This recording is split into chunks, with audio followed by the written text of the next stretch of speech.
طہارت کا وہ طریقہ اختیار کرنا جو شریعت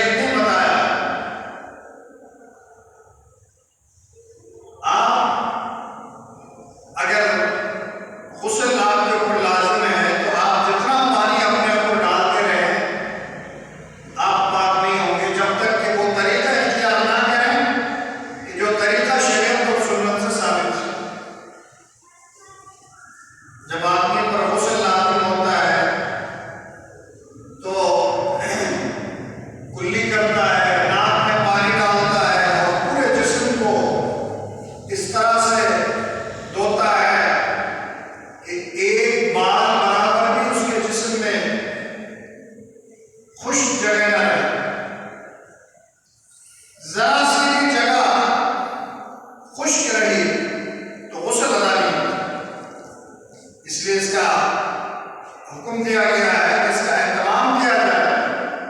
کہ غسل کرتے وقت یہ 3 فرائض اچھی طرح ادا کریں تاکہ آپ پاک ہو جائیں۔ اور اگر آپ کلی نہ کریں، ناک میں پانی نہ ڈالیں، ایسے ہی پانی ڈالتے رہیں، کبھی بھی آپ پاک نہیں ہوں۔ شریعت نے ایک آسان طریقہ بتایا، یہ طریقہ اختیار کرو، اس کے ذریعے سے تم پاک ہو جاؤ۔ اور اگر پانی نہ ملے کہیں، پھر بھی پاکی کے لیے اللہ نے بندوبست فرمایا، فَإِن لَّمْ تَجِدُوا مَاءً فَتَيَمَّمُوا صَعِيدًا طَيِّبًا۔ اگر تم پانی نہ پاؤ طہارت حاصل کرنے کے لیے، تو تمہارے لیے پاک مٹی کا بندوبست کیا گیا ہے، صاف اور پاک مٹی سے تیمم کر لو، تم پاک ہو جاؤ گے۔ جناب نبی کریم صلی اللہ علیہ وسلم نے ارشاد فرمایا، کچھ خصوصیات مجھے ایسی دی گئی ہیں جو کسی امت کو حاصل نہیں، اور کسی شریعت میں وہ خصوصیات نہیں پائے جاتے۔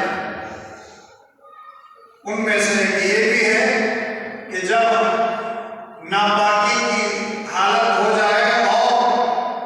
پانی میسر نہ ہو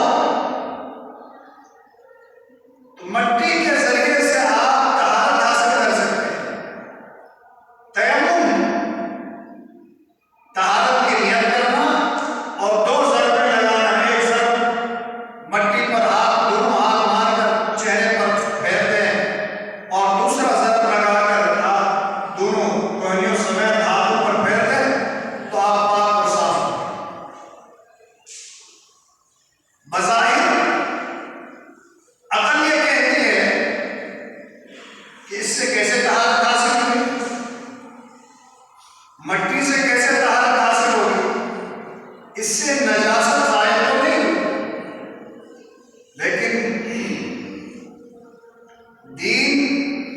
عقل کے تابع نہیں ہے، عقل دین کے تابع ہے۔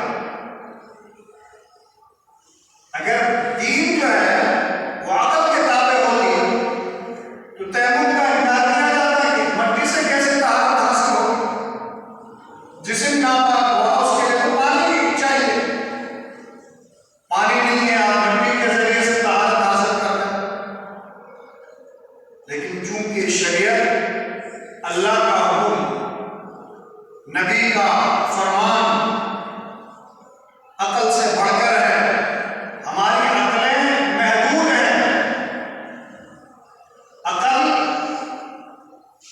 وہ ادراک نہیں کر سکتی ہے جو شریعت بتاتی ہے، اس لیے عقل کو شریعت کے تابع کر دیا گیا ہے کہ جو چیز تمہاری عقل میں آئے یا نہ آئے، ہر حال میں شریعت کا حکم سمجھ کر اس پر عمل کرو۔ اگر ایسا نہ ہو تو بہت سارے